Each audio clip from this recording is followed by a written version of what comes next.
Welcome, everyone, to Quick Moments and Passionate Pursuits The Unfolding, where intuitively guided conversations are followed with barreled faith, enthusiasm, and joy, bringing new insights, inspiration, and perspectives along the way. And we're your hosts, Beth and Bridget Corns. And today we wanted to talk about something that we see markedly affecting a lot of people, at least in our inner circle. There's a lot of energy in the universe right now. And the energy that we're feeling in this kind of convergence of different kind of philosophies that are taking place is causing this percolation around us that is like this unseen possibilities for moving forward. And I think a lot of us are picking up on it, and we're starting to make some shifts and changes in response. So we're going to talk about today retaining who you are through massive growth and change. Some of you out there are approaching a change, and when you're doing something big like moving across the country, going into a new relationship, consolidating families and merging and considering that, dating, even whenever you recognize that you're leaving parts of yourself but you're going into something else, there's always something that we're negotiating, that we're like not giving up, we're choosing to release, right? And so these perspectives and what is actually going on, the more we understand it, the more it can help us move forward, because we're less resistant and reluctant when we understand what's happening. So that's what we want to, that's an overview, and that's what we want to talk about today. Bridget, you have something you want to share as far as just like kind of setting it up? Yeah, so we talked a little bit about what challenges can arise. And I think before I even got into wrapping my mind around that, what I recognized was that it's going to be really difficult to maintain who you are in the midst of massive change if you're not deeply connected with that. So I think what it helps to do before you even approach this, or even if you are recognizing that you're already kind of in the throes of change, is to take a step back and to get some clarity and like a narrow vision on, at the core of me, this is what's important to me, and this is how I express who I am.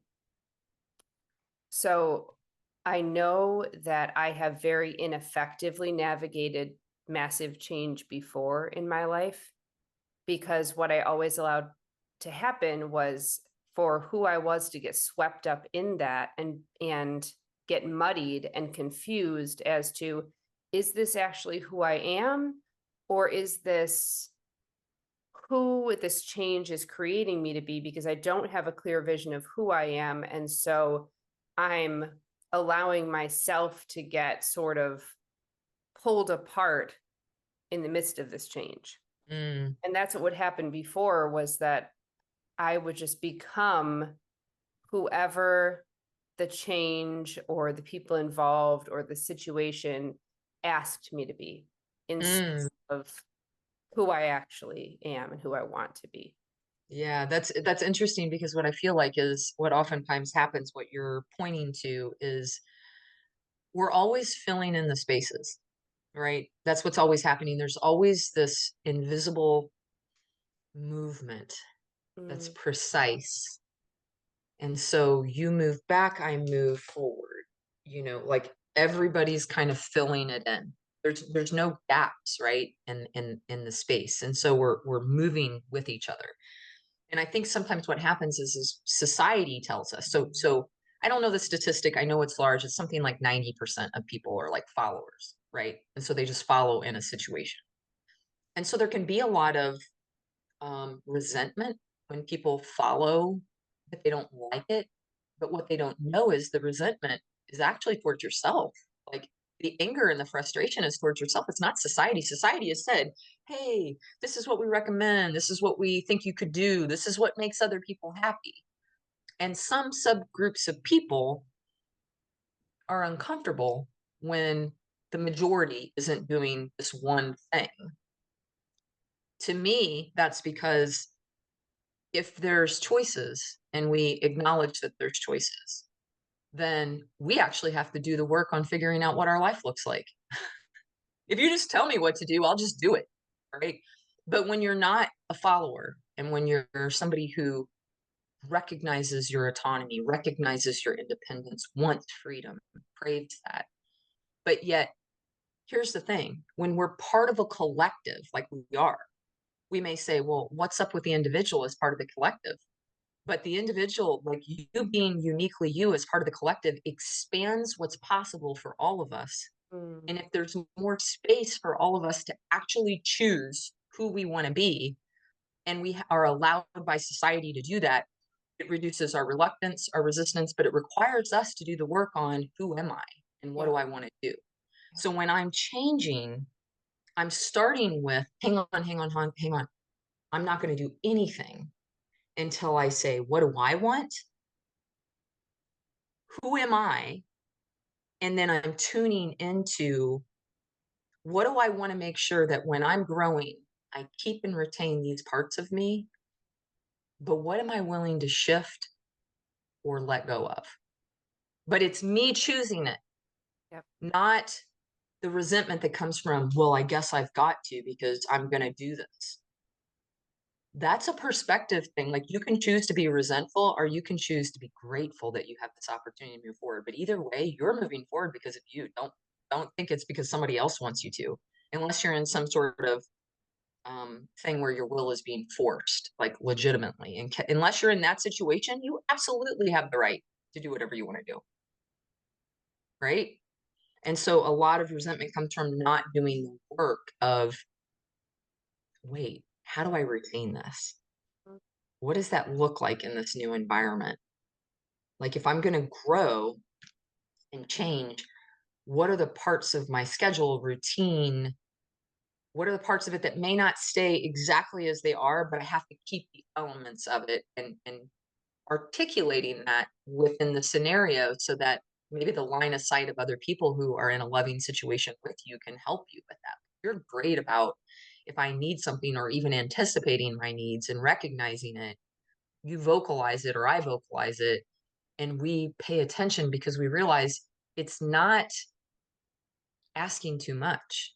yeah, If you're in a situation where the people around you aren't accepting your needs and they're realistic, that's something to work towards in that relationship of helping that person feel safe because a lot of times that those types of desire to control come from feeling unsafe, yeah, right? yeah. And this gets back to there's a whole lot of inner work that we can that we're constantly doing. It's not that we finish it and we're all good and we've got that wrapped up before we enter a relationship, before we start big change. It's that we recognize the type of work that needs to be ongoing and we're willing to continually reevaluate and keep doing that and keep the lines of communication open as we do. Mhm. Mhm. Yeah. Yeah, it's interesting. So when you think about just kind of using an example, um, recently you and I had a first. We went on our first vacation with the kids.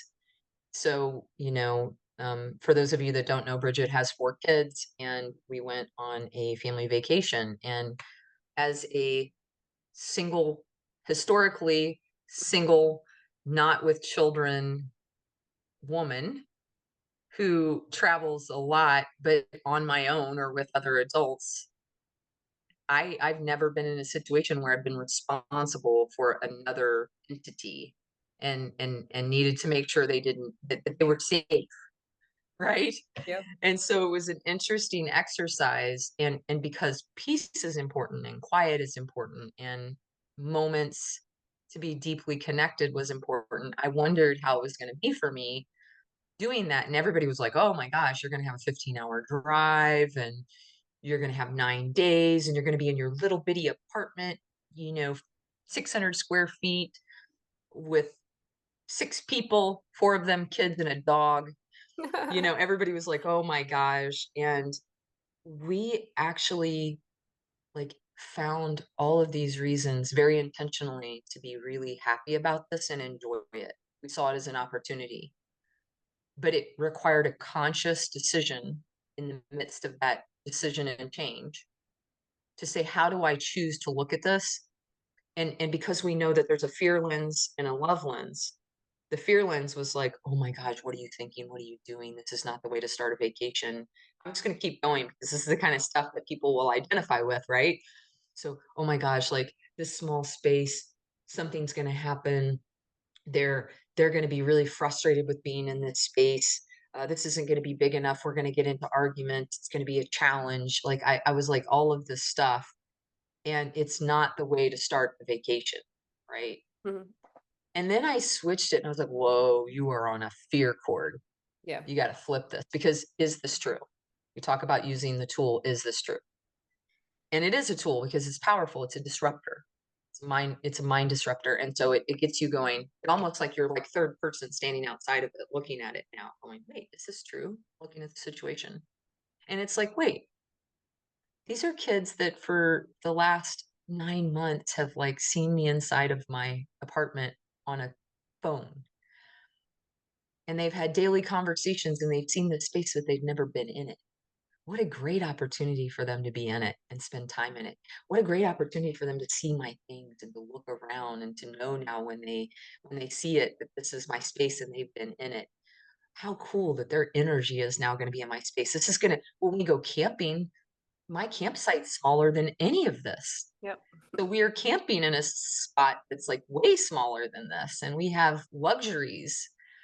We've got a great location downtown. We're off the greenway. It's like all these things were happening and we were like prime location. But my fear would have said we had options for bigger places an hour and a half from here, but we would have had to have driven an hour and a half to and from. Yep. And we were like, wait, this is for us. This is for us. What if we just knew that and we got to choose that and we left space for it just to be for us? And that's what we did. Yeah.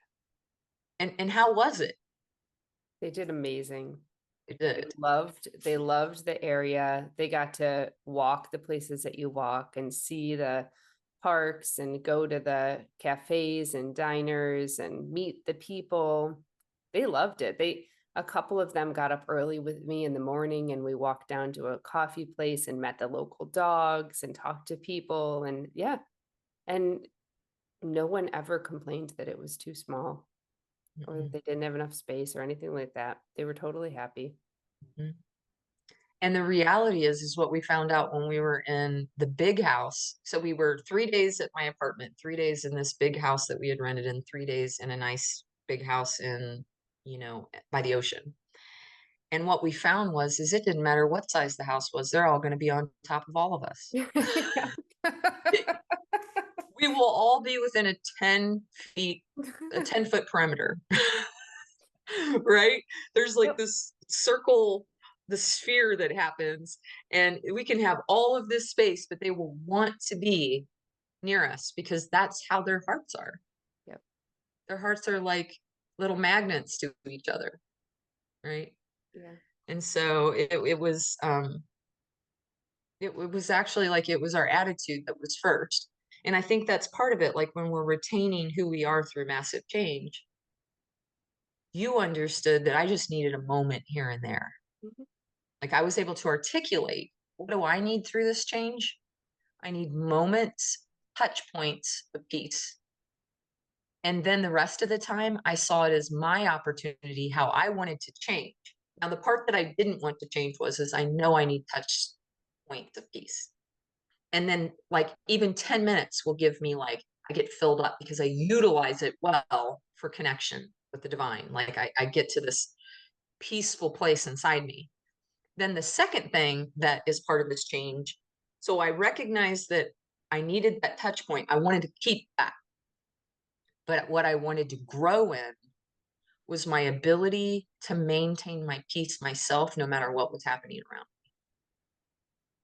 So It didn't matter if there was screaming and playing and joy and things happening or arguments or whatever. If I didn't need to intervene and it was just a normal happening, I got opportunities often to check into myself.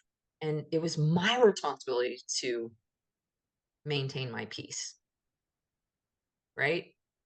It's my responsibility. So how do I do that in the midst of it? Do I need to move? Do I need to intervene? But it's probably me doing the inner work of breathing through and like doing something, cooking, shifting my attitude and sitting down next to one of the kids and just talking, like doing something very intentional that aligned with who I am and allows for me in the shift to gain new skills, And right? what But to see that happened as an opportunity. yeah, what happened was the drive down was a little rocky, as expected. It was a long drive. But over the course of the time that we were together, and especially on the drive back, this they started to see how they could do what we were talking about. Mm, And so they would find ways to maintain their peace.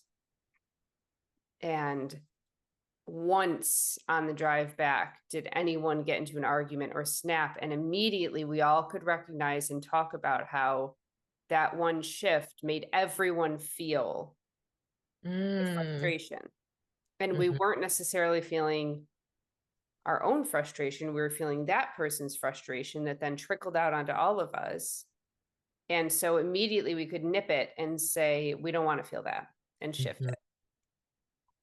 And so you maintaining who you were and doing what you needed to do for yourself allowed them to see that they could do the same thing. And this is like big flashing neon sign of parenting right here, that a mm, lot of people talk about the opposite. A lot of people say you have to sacrifice yourself for your kids. You have to make sure they don't ever know that you're spending money or that you're working hard or that you need, whatever it is. Like, don't ever do that. Just sacrifice, sacrifice. Parenting is a sacrifice.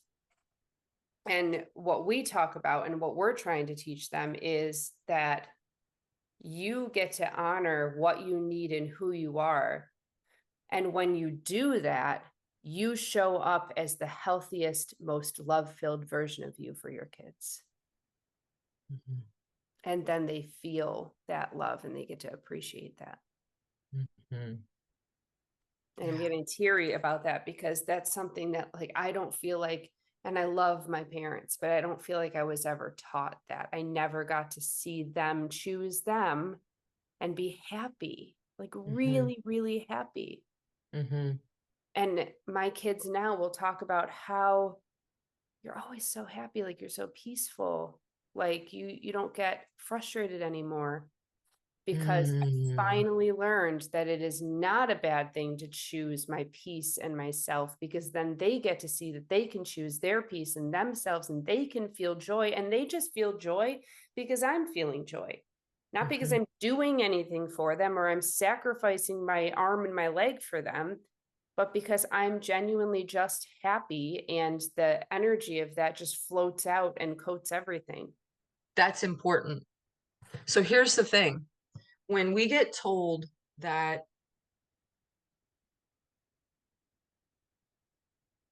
kids will understand energy, but we're not talking about it. And as adults, because adults don't understand energy a lot of times, then they don't understand that when you say something, no, I'm not mad.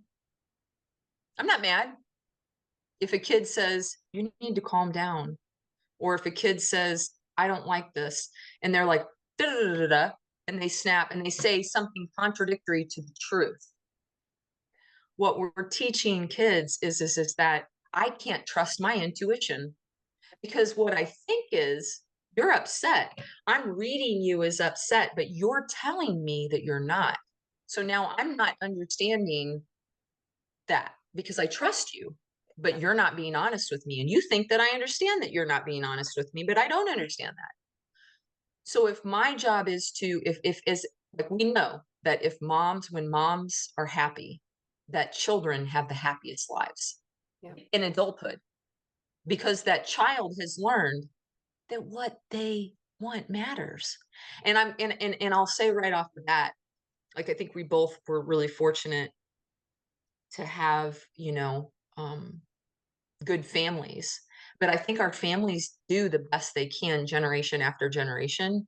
And our families did not know this information. Yeah. We're just finding out the information about some of this stuff about energy and the law of attraction and emotions and all that stuff.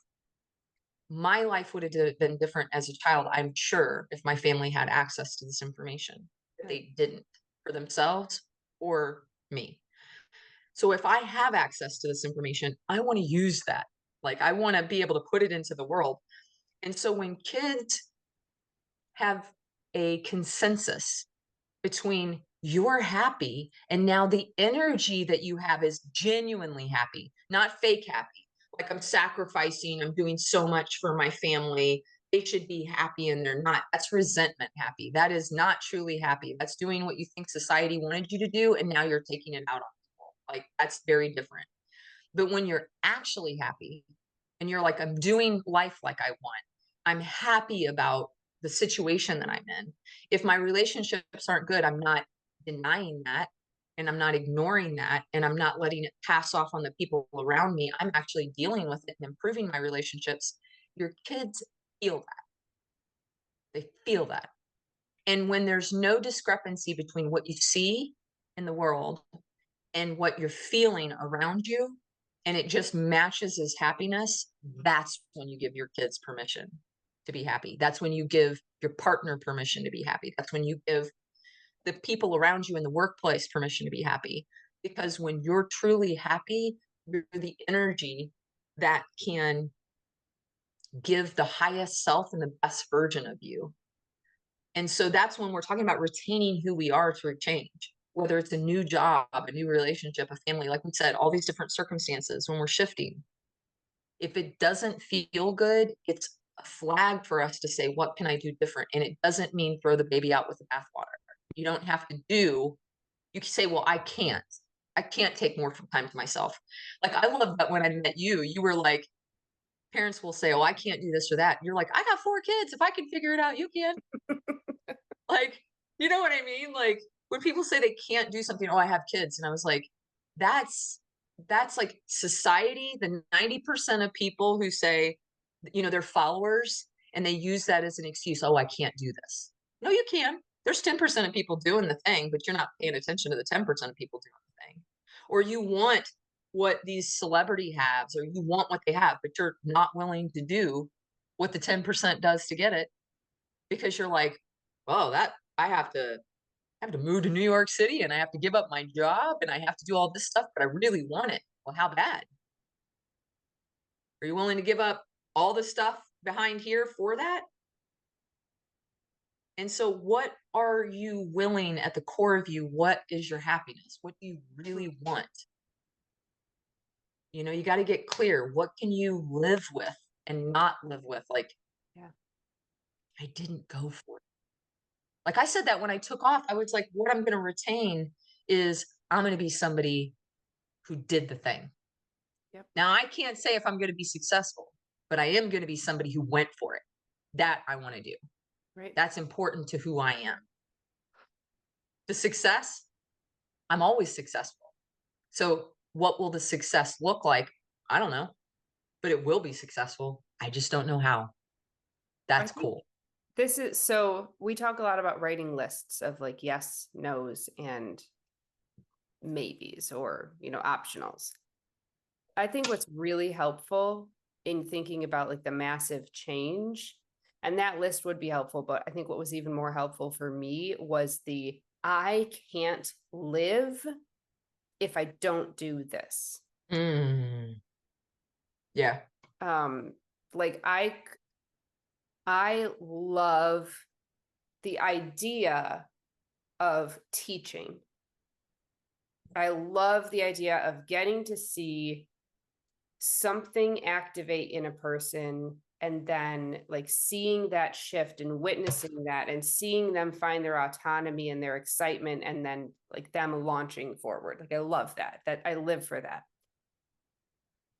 But I got to a point in my teaching career where I was physically not okay. You got to this point in your career, I got to this point in my career where I was so burnt out that I was experiencing heart failure. I was so ill.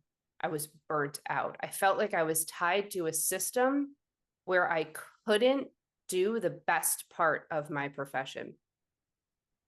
And I wanted to teach, but I didn't know how to do that with like blindfolded with my hands tied behind my back. Mhm. So I couldn't possibly live with myself if I didn't get out of that situation. And I knew that if I was supposed to teach and if that was what I loved, that there would be a better, higher avenue for me to bring that gift into the world. But I knew that that wasn't it. So, what I'm saying is, I think that sometimes in the situation of massive change, what you just have to wrap your head around is I can't live with myself if I don't try this or if I don't let go of this. And just start there with that one thing. If you've got your idea of who I am and what lights me up, like I know that I am a teacher, that that is a gift, but I don't have to have that. It doesn't have to look like this. So this was I've got to let go of this and the rest will work itself out. Mhm. So maybe when you're approaching like a massive change, what you just have to do is remember, I talk about like massive change as lily pads. Remember that when we think about massive change as a human, we think we're like burning all the bridges and we're stuck on this island. But what actually it is like you're a frog and you're hopping from lily pad to lily pad. And when you release one lily pad, it's not gone. It doesn't get ruined. It's still there. It's we Mhm. get so tied into this idea that life is like permanent and change cuts off all other options that we forget that we're just it's like playful and more lighthearted than that. Mhm. And so I can sell my house and get rid of my belongings and move across the country and take a new job and cut my hair and become a totally different person and then decide, oh, you know what, I actually really liked that thing, and then you know go regain like that part of me, and it's not gone. Yep. So It's there all is a contrast. way, yeah, there is a way to think about change where you're like, I'm just playing and just experimenting. And Exactly. if it's for me, if I leave my job and I do something totally different and then I realize that I actually did like that it'll be there if it's for me. Right. Yeah. I think there's something too when I was growing up, and I don't know, I know there's got to be a lot of other people who had this. When I was growing up and I was in the church, one of the things I felt was my belief system was I had to find that thing. Yeah. And so it was like, I don't have I don't know where it went. Somebody somebody moved my cheese. Got moved over here. It says life isn't about finding yourself, it's about creating yourself. And so, but I used to think, I remember when I got that, I said, well, that's crap. I bought that, like I got that thing and somebody gave it to me and I was like, that's crap. I was like, Mhm. yeah, you're finding yourself. You're not creating yourself. It's not Mm. my job to create myself. I have to find myself. Like God's like planted something in me and I'm supposed to figure it out. So there was this pressure once you found it to keep doing it because I grew up in a world where they were lifers.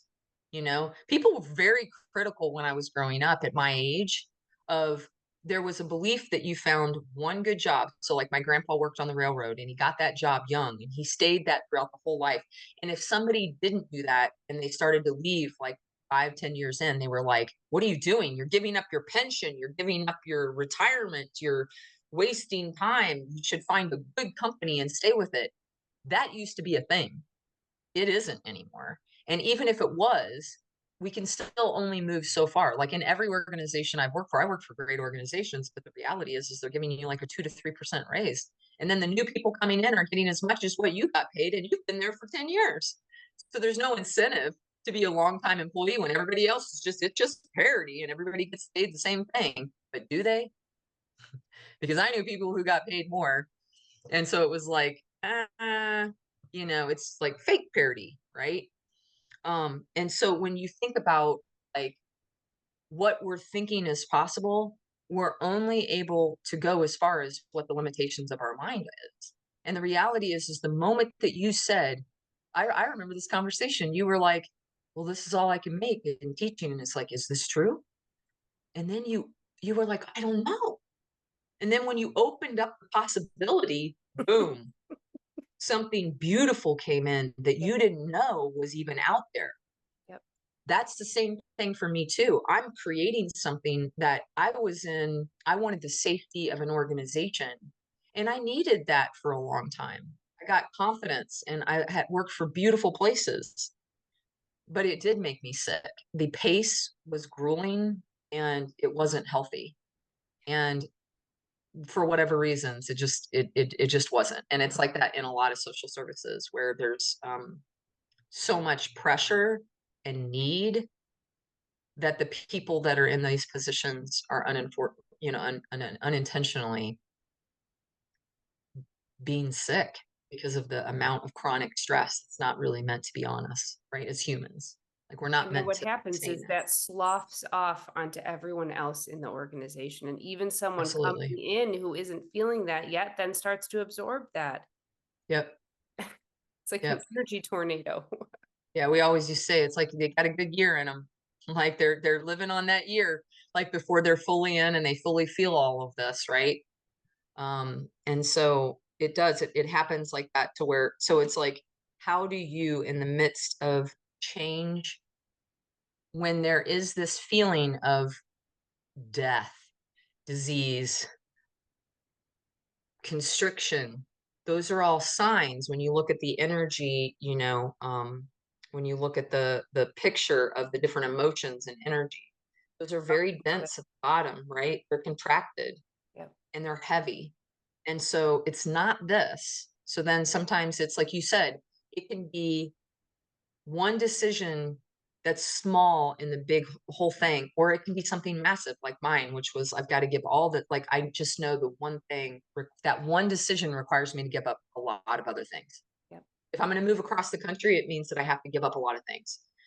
But for somebody who is going to move and that's what they're going to do, if you have a remote job, then a lot of the things you don't have to give up, right? So it's like preparing, asking yourself questions, is this true? Once you open yourself up, miraculously, it gives space to the universe to actually answer some things if you're open to it. If you're open to not being the one who comes up with a solution and being responsive instead. And that's a practice in and of itself, is to ask for help and then get some weird answer and just do it anyway.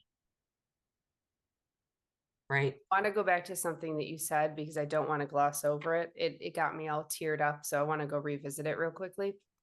But you said it's not about finding the way. It's not, life isn't about finding yourself, it's about creating yourself. And that's exactly what we get to do in the face of an invitation to massive change. Is we're literally head to head with the universe, co-creating our experience as it unfolds. We're not trying to find our way in some dark forest and, feeling our way along a path and clueless as to where we're going. We're literally creators, big C, Mm. with the universe, and we're co-creating our experience. And as soon as you take over, you're like, oh, wait a second. I'm not just sitting in this vehicle of my life, I'm driving it. And Mhm. as soon as you get the autonomy, Mhm. this isn't one of those self-driving vehicles. I'm actually driving it. I get to set my course. Yeah. I'm creating this experience. If I want to feel something different, I get to feel something different. If I want to do something different, I get to do something different. It's funny you're describing the empowerment triangle. So we talk Yep. about in relationships that people can either be a victim, which a lot of religion has required of us to be, that we're Yeah. victims, Yeah. that we're, just at the mercy of God, who's like going to be graceful to us or not. And, we don't know.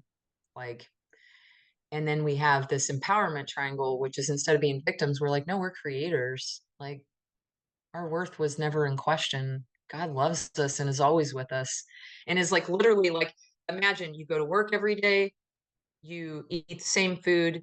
Here's the universe just right there with you, just right there, just gentle right there with you. If you do the same thing every single day, the universe is like, okay, all right, you want to do the same thing every day? I'm lovingly feeling that with you. Okay, that's fine. This is what you're doing. But if you want to do something completely different, the universe is like, here you are. And you're like, wow, the universe is still there with you, co creating no matter what you're doing. And it's just lovingly right there with you and it's filling it in. And it's like always right there. So whatever you want, you're being held because you're literally being held. It's just literally right there with you. But there has to be a receptivity. You can say, oh my gosh, why isn't somebody with me? Why aren't they here? You can ignore this. It's like literally right like this. But literally, that doesn't mean just because you don't see the support doesn't mean it's not there. Just because you don't feel the support doesn't mean it's not there. And then sometimes, like when I work with people in the coaching, sometimes I work with people to understand and to feel this, what support feels like, and that it is there, and to get in touch with, oh my gosh, wow, I've always been so focused on out here and everything happening out here that I didn't realize right here. There's not just me, but what's inside me, the vastness inside me that is having the universe respond to this. So if I want my circumstances to be different, it's right here. And that's not selfish. Society would have us believe it's selfish because a lot of systems want us to stay in that 90% followers. They don't want us to do something different. They don't want us to want something different from our country. They don't want us to want more responsibility from all of the parties that we're seeing. Everything that we want to be different puts at risk the system that they're invested in continuing. But we can't worry about that. We just keep being ourselves, and society has to change. If we are like, if we do the work on ourselves, the rest of it will change instead of focusing on all the rest of it. There are two options for a response are fear and love. And so I think so many people are operating out of this fear lens of I'm not going to be loved. Everyone wants love ultimately. So the fear is if I do this, I'm not going to be loved. If I do this, I'm not going to be accepted. If I do this, I'm no longer going to be a part of this, this, and this. And what we have to remember is that the universe has an infinite supply of everything that we're asking for. So if we move towards honoring more of who we are, that the universe can only respond with giving us more of what we desire. But that's the only response. We're so afraid that we stay stuck in this tiny love and this tiny happiness, in this like okayness. And we're choosing that. But we know that if we did that thing, that sounds so much better and so much bigger and so much more exciting. And when you move towards that, then the universe moves towards that with you in the same, like, what is it? Oh my God, I just got this ping of a scene from Despicable Me where it's like Vector. It's like, my name is Vector because I do this with velocity and I don't remember the whole thing, but it was like that's what I'm seeing in my mind. It's like when you like leap forwards with all this energy, then the universe leaps towards you with the same amount of energy and meets you there. So when you're just like going about your day, that's the energy that you get. But then when you take this big leap, that's the energy that you receive. Mm-hmm. Mm-hmm. So we have to find a way to first shift our feeling, like our inner landscape, from fear to love. And you have amazing tools that I won't get into, but you have incredible tools for cultivating that feeling, because when you come from this like fertile soil of the feeling, then anything that you want to grow out of that is going to flourish. Yeah. Yeah. It's like when people like when you're retaining who you are, part of it is first getting in vibrational alignment with who you are. The whole thing, that's the whole thing. That's not part of it. Yeah, That's all of it's like, well, I can't create this life in a space of stress, it. Yep. right? I have to focus on how do I get this inner landscape to the space. It's kind of like so there for a while I had a long period of time where I was choosing not to have a different job because I wanted to make sure that I was healing and getting my vibration, being very intentional and doing the work on who do I really want to be and what do I want in my life? Not what can I do, but what do I really like what's really percolating honestly that if I were to wave that magic wand, that's what I would want it to look like. And when I really got down to it, I was like, okay, number one, I have an image. I have all these images, but I'm okay if I have those images for 2 years, 5 years, 10 years, and it changes. And what happens is we think we're choosing something that's forever. But what if we were just to choose right now and trust that when it was time to grow, we would? Kind of like when we turned 18 and we decided, well, am I going to go to trade school? Am I going to go across overseas and travel for a year? Am I going to go to college? Am I going to get married and have a kid? Like, what am I doing? What am I doing now? Right. But there's an expansiveness and an openness to it that you get to feel into. And the feeling, the first thing is, well, what what seems to have the most life and juice to it? Like, what if it's, oh my God, every time you think about going overseas for 3 months, you get so excited and you don't know how you were to do it. Here's the thing. If you were just to say, I don't know, but I'm doing it, the universe would give somebody would know somebody who had a house that they weren't going to be in for 3 months that you could have as a home base. But until you make that decision, Providence can't move towards you. Hmm. It's just potential. It's just, I think I could do this. Oh, oop, here's the universe. I think I could do this. Oop, here's the universe. I think I could do this. Oop, here's the universe. The universe is like, I got you. I got you. Whatever you want to do. And then it's just like this. And then you're never making a decision. Yeah, You read want me it. to read that again? Yeah. Okay. So this is from W.H. Murray and the Scottish Himalayan Expedition. Until one is committed, there is hesitancy, the chance to draw back, always ineffectiveness. Concerning all acts of initiative and creation, there is one elementary truth, the ignorance of which kills countless ideas and splendid plans. That the moment one definitely commits oneself, then providence moves too. All sorts of things occur to help one that would never otherwise have occurred. A whole stream of events issues from the decision, raising in one's favor all manner of unforeseen incidents and meetings and material assistance, which no man could have dreamt would have come his way. Mhm, mhm. Just try it. Here's the thing, though. Here's the thing. We rightfully sometimes, and I think this is kind of my final point, we rightfully sometimes, when there's reluctance, we pause. But we think discomfort, uncertainty, reluctance, resistance Mhm. means don't do it. But all it means is, what does this mean?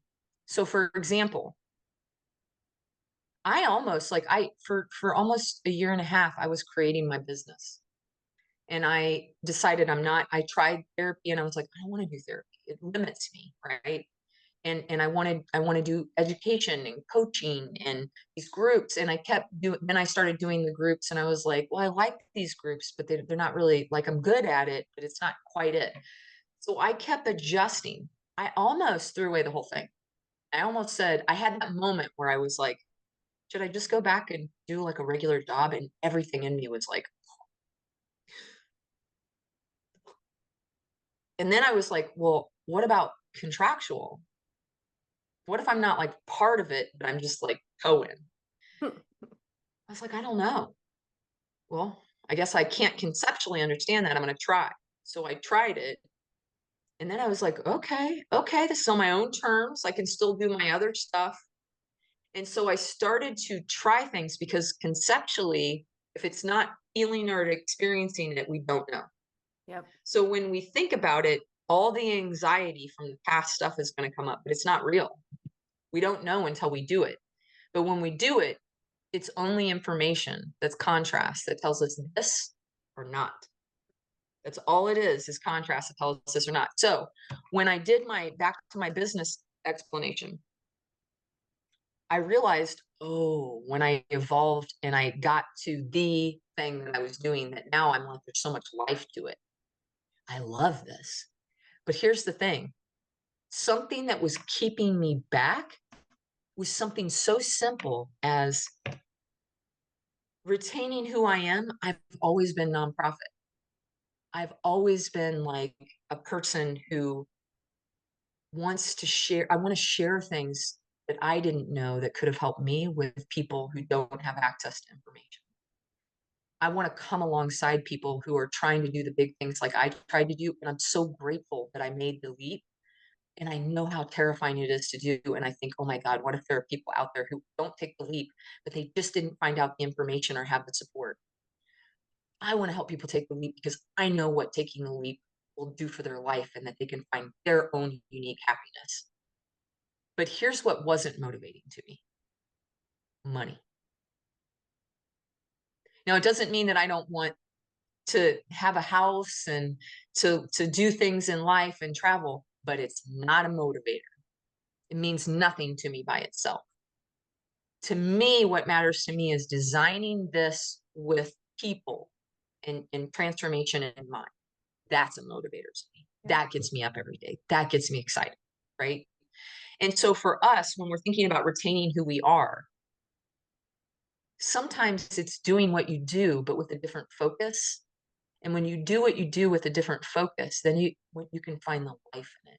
It feels aligned to you. You get more attunement to the feeling that you're here to experience. But something sterile and decrepit of like money in and of itself doesn't have a vibrational frequency that I'm going to attract to, right? It's different. It's not a motivator to me, right? Okay, we brought this up earlier, either yesterday or today, and I think it ties things together really nicely. So I found it and I'm going to refer to it. But it ties to the idea, this idea of, are you here finding your way and there's the one way, and once you find it, you're in it and that's it? Or are you here co-creating your way? And we were talking about this story of a pottery class. And so here's the story. A pottery teacher split her class in two halves. To the first half, she said, "You'll spend the semester studying pottery, planning, designing, and creating your perfect pot. At the end of the semester, there will be a competition to see whose pot is best." To the other half, she said, "You'll spend your semester making lots of pots. Your grade will be based on the number of completed pots you finish. At the end of the semester, you'll also have the opportunity to enter your best pot in a competition." The first half of the class threw themselves into their research, planning, and design. They set about creating their one perfect pot for the competition. The second half of the class immediately grabbed fistfuls of clay and started churning out pots. They made big ones, small ones, simple ones, intricate ones. Their muscles ached for weeks as they gained the strength needed to throw so many pots. At the end Mhm. of the class, both halves were invited to enter their most perfect pot in the competition. Once the votes were counted, all the best pots came from the students that were tasked with quantity. The practice they gained made them significantly better potters than the planners on a quest for a single perfect pot. Mm, So yeah, don't that's make your beautiful. life about finding this one perfect life path. Yeah, Make we it get to about practice. We get to experiencing and practicing and experience. playing and doing as much as you can possibly do and getting your hands dirty until your muscles ache. Yeah, In the midst of that, yeah. you're going to When turn you out got the friend funny. over here who's doing the thing that you're like, huh, I wonder about that, and you go do it. You don't say to the friend, "You led me astray." It was joyful to them. Yeah. You just say, "Not that for me." Yeah. You know, Let's not start this for another you. one. You don't want to live on a windy highway. You tried it. Oh, no. You tried it. You don't want to live on a windy highway. Right? but you had to go up, you had to do that. I don't want ticks everywhere. Nope. Mm-mm. Nope. So you have to try it, but you don't get mad at people for telling you what's on the table. You just experience it and you say, "Oh, that didn't work out. Oh, I love that. Oh, that's interesting." But it's like what you described with the potters. Get your get your hands dirty. Yeah. Get in there. Try it. But the more you do it, the better you're going to become, Mhm. right? Just The at it more in of general. you, the more of the expression of you you're going to co-create. Yeah. But you can't co-create the expression of you if you're not being you. If you're just theoretically conceptualizing who you could be, then you're never actually going to be. It's like the Emily Dickinson thing that drives you nuts. I dwell in possibility. Well, then who are you? If you're just dwelling in the possibility, then you never get found and you never do the thing and you never become who you Mhm. could be.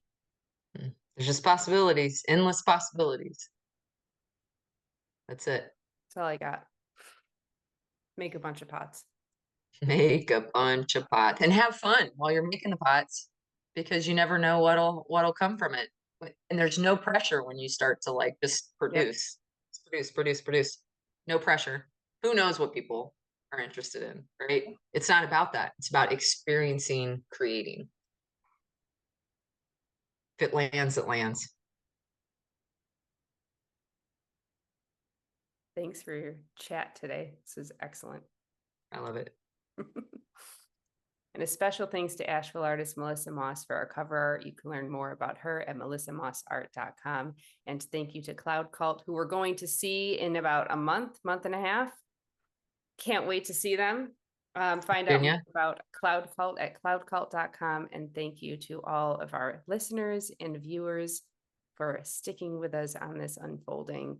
Until next time, friends, peace, love, and light.